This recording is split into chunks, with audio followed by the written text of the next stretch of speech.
Hello everyone, welcome to channel learn with ease. आज का topic है dissolution of a partnership firm, जिसमें हम सॉल्व करेंगे question number 28 chapter 7 TS Grewal की बुक से class 12 accounts. Online sessions, online classes के लिए आप मुझे इस नंबर पर व्हाट्सएप कर सकते हो अपना नाम और क्लास।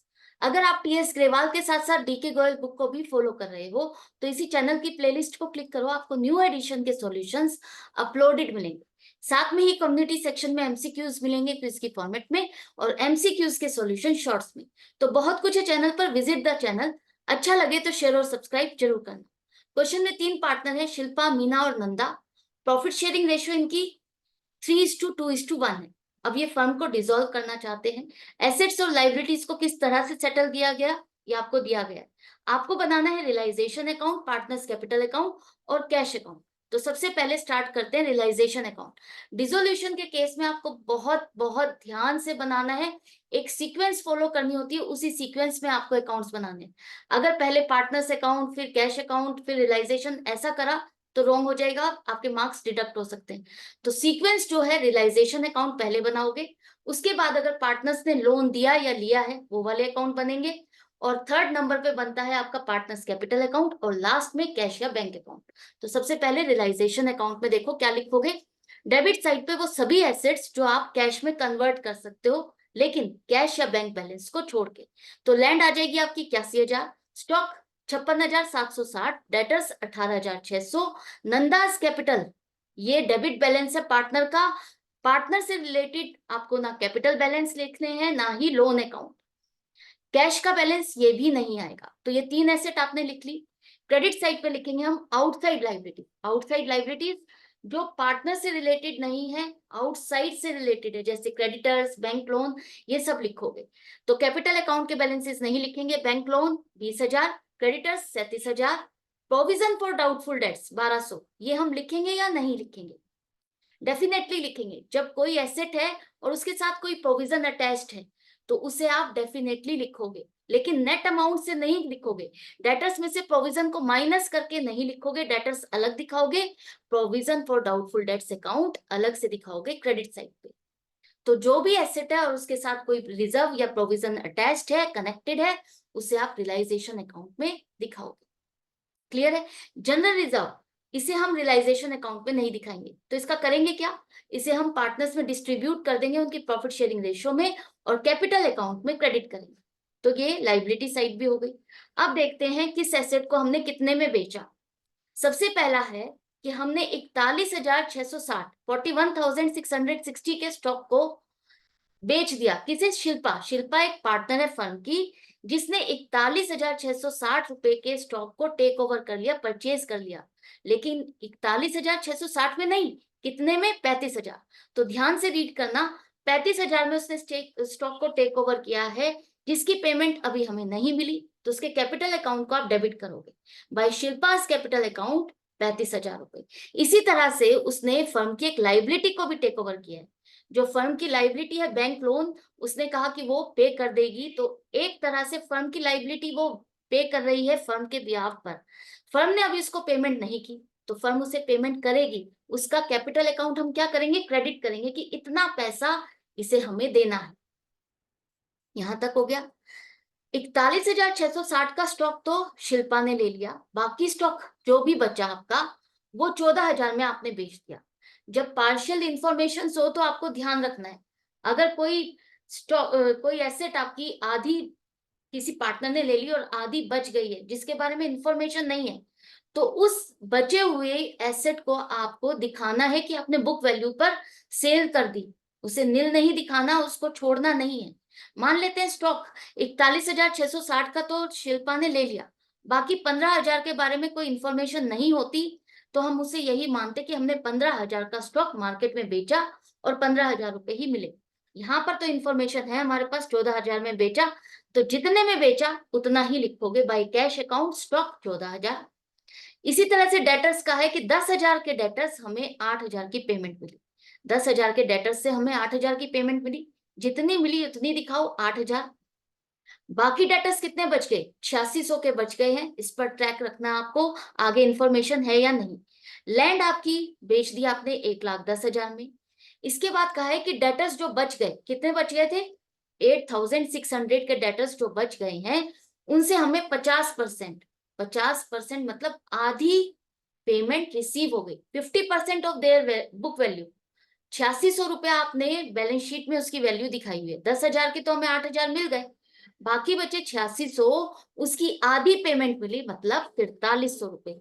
तो टोटल डेटर्स 18,600 के हमें कितनी पेमेंट मिली? 12,300 रुपए। तो तीनों एसेट आपकी जो थी लैंड, स्टॉक और डेटर्स कंप्लीटली आ गई आपकी 1,36,300 रुपए में आपको ये पेमेंट मिल गई। क्लियर है? इसके बाद इसी तरह से यहाँ पर लिखा है रियलाइजेशन एक्सपेंसेस आपने पे किए 1,200 रुपए। एक्सपेंसेस है, खर्चा है या लाइबिलिटी की पेमेंट, वो कहाँ दिखाओगे? डेबिट साइड पे। To cash account realisation expenses 1,200 रुपए। टाइपराइटर आपका है एक not recorded in the books, मतलब एक अनरिकॉर्डेड एसेट है 6,000 रुपए की, जिसे आपने बुक्स में नहीं लिखा हुआ, दिखाया हुआ नहीं है, बैलेंस शीट में कहीं नहीं आ रहा। 6,000 का टाइपराइटर आपको ऐसा मिला जिसे आपके क्रेडिटर ने टेक ओवर कर लिया, 6,000 रुपए में ही खरीद लिया। आपके क्रेडिटर्स कितने हैं? 37,000 के। इसमें से 6,000 का एक क्रेडिटर था जिसे आपका ये टाइपराइटर पसंद आया और उसने इसको ले लिया और आपको उसको पेमेंट नहीं करनी। तो एक तरह से आपकी लाइबिलिटी इस टाइपराइटर के साथ सेट ऑफ हो गई। आपको उसे 6,000 की कैश में पेमेंट नहीं करनी, तो क्या हम इसे रियलाइजेशन अकाउंट में दिखाएंगे? नहीं। लेकिन पेमेंट अब आपको क्रेडिटर्स को कितनी करनी है? बाकी जो बच गए 31,000 की, सिर्फ और सिर्फ उतनी ही पेमेंट करनी है। और इन्फॉर्मेशन नहीं है क्रेडिटर्स के बारे में, तो हम यही मानेंगे कि जितने बाकी बच गए हैं उनको हमने पूरी पेमेंट कर दी 31,000। अब आप कहोगे कि ये टाइपराइटर जो हमने रिकॉर्ड नहीं किया, 6,000 की हमारी इसकी वैल्यू है, क्रेडिटर के साथ सेटल भी हो गई, तो ये हमारी एक प्रॉफिट था, हमारा प्रॉफिट था, हमने तो इसे लिखा ही नहीं। आप ध्यान से समझो, क्रेडिटर्स को आपने 37,000 से दिखाया हुआ है, कितने, कहां पर? क्रेडिट साइड पर। और पेमेंट कितनी कर रहे हो आप? 31,000। तो 6,000 का डिफरेंस ऑलरेडी आ गया।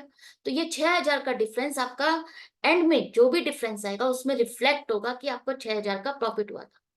डेबिट साइड का टोटल ज्यादा होता है तो मतलब नुकसान है, और क्रेडिट साइड का टोटल ज्यादा है तो आपका क्या होता है? प्रॉफिट है।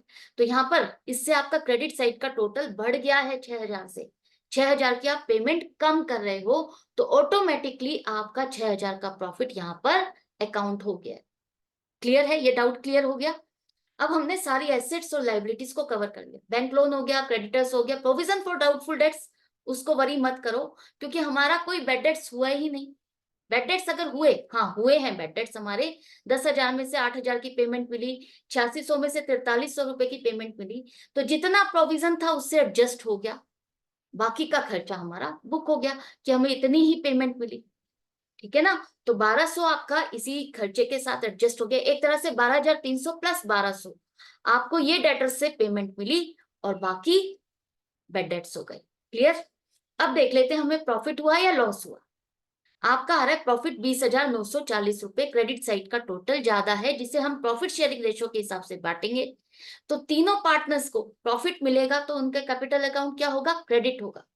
Realisation account debit to partners capital account 20,940 रुपए, एंड में लिखो टोटल। ये रियलाइजेशन अकाउंट आपका कंप्लीट हो गया। अब इसके बाद बनाएंगे हम पार्टनर्स कैपिटल अकाउंट, क्योंकि लोन कुछ भी नहीं है, पार्टनर से रिलेटेड लोन नहीं है। तो पार्टनर्स कैपिटल अकाउंट के बैलेंसेस आपके देखो, क्रेडिट बैलेंस शिल्पा और मीना का है 80,000 और 40,000। नंदा का डेबिट बैलेंस है तो आप डेबिट साइड पे लिखोगे उसका ओपनिंग बैलेंस 23,000। इसके बाद शिल्पा ने एक एसेट को टेक ओवर किया, स्टॉक को टेक ओवर किया, जिसके लिए हम उसके कैपिटल अकाउंट को डेबिट करेंगे 35,000 से। इसी तरह से लाइबिलिटी उसने टेक ओवर की थी 20,000 के लिए, उसके लिए हम उसके कैपिटल अकाउंट को क्रेडिट करेंगे। रियलाइजेशन अकाउंट से ध्यान से आपको पोस्टिंग करनी है, कौन से पार्टनर का अकाउंट डेबिट हुआ, क्रेडिट हुआ। ये सब करने के बाद रियलाइजेशन का आपका प्रॉफिट आया था 10,470, 6,980, 3,490, ये तीनों का प्रॉफिट पोस्ट करो। ये सब होने के बाद अब आपका जो जनरल रिजर्व बच गया था 12,000, जैसा कि मैंने कहा था प्रॉफिट शेयरिंग रेशियो में हम इनको बांट देंगे, तो 6,000 मिलेंगे शिल्पा को, 4,000 मीना को और 2,000 नंदा को। जो इनका हिसाब किताब था हमने सब कुछ कर दिया। अब चेक करते हैं किसको कितनी पेमेंट करनी है। तो शिल्पा की बनती है पेमेंट। अब आप डिसॉल्व कर रहे हो फर्म, वाइंड अप कर रहे हो, तो जिसकी जितनी पेमेंट करनी है वो कर दोगे, क्लोजिंग बैलेंस नहीं निकालोगे। तो टू कैश अकाउंट 81,470 शिल्पा का निकल रहा है, मीना का निकल रहा है 50,980 रुपए। इन दोनों की तो आपको पेमेंट करनी है, लेकिन नंदा का बैलेंस डेबिट था तो आपको इससे पैसा लेना है। बाय कैश अकाउंट 17,510 रुपए कि इतना पैसा ये फर्म को देगी। एंड में लिखो दोनों साइड पे टोटल, पार्टनर्स कैपिटल अकाउंट भी आपका हो गया। अब आ जाओ कैश अकाउंट। कैश अकाउंट में ओपनिंग बैलेंस आपका बैलेंस शीट से आ गया 10,840। कैश अकाउंट डेबिट बैलेंस होगा, एसेट है तो डेबिट साइड पे लिखोगे, जो क्लास 11 में आपने कैश बुक सीखी थी वही है। डेबिट साइड पे जितनी भी आपको पेमेंट्स मिलेंगी, रिसीट्स होंगी, वो लिखोगे, और क्रेडिट साइड पर जो पेमेंट करोगे, पैसा जाएगा, वो लिखोगे। अब यहाँ पर आपको एसेट्स को बेच करके 1,36,300 रुपए मिले, रियलाइजेशन अकाउंट में देखो। पेमेंट हमने की क्रेडिटर्स को 31,000 की, एक्सपेंसेस 1,200 रुपए के किए। इसके बाद हमें दोनों पार्टनर्स को पेमेंट करनी थी, शिल्पा और मीना को 81,470, 50,980 रुपए। इसी तरह से नंदा से हमको पेमेंट लेनी थी 17,510 रुपए। जितना भी कैश का हमने ट्रांजेक्शन की वो सब कुछ रिकॉर्ड कर लिया। अब चेक करो आपका दोनों साइड का टोटल क्या आ रहा है, क्या कोई क्लोजिंग बैलेंस आ रहा है? दोनों साइड का टोटल आपका 1,64,650 आ रहा है, क्लोजिंग बैलेंस नहीं आ रहा। क्लोजिंग बैलेंस नहीं आ रहा तो ये गुड साइन है कि आपका क्वेश्चन करेक्ट है, कंप्लीट है, परफेक्ट है। डिसोल्यूशन के केस में कैश या बैंक अकाउंट आपका एक बैलेंस शीट का काम करता है, जिसमें दोनों साइड का टोटल मैच करना चाहिए, और मैच कर गया तो इसका मतलब आपका क्वेश्चन करेक्ट और परफेक्ट है। अगर क्लोजिंग बैलेंस आ गया तो इसका मतलब कहीं ना कहीं मिस्टेक है, तो आपको चेक करना है। तो ये था क्वेश्चन, आई होप आपको अच्छे से समझ में आ गया। अब तो काफी आपको अच्छे से कॉन्सेप्ट्स क्लियर हो गए होंगे। इसी तरह से प्रैक्टिस करते रहो, मेरे साथ कनेक्टेड रहो। मिलते हैं नेक्स्ट वीडियो में नेक्स्ट क्वेश्चन के साथ, अपनी प्रैक्टिस जारी रखते हुए। Good bye and take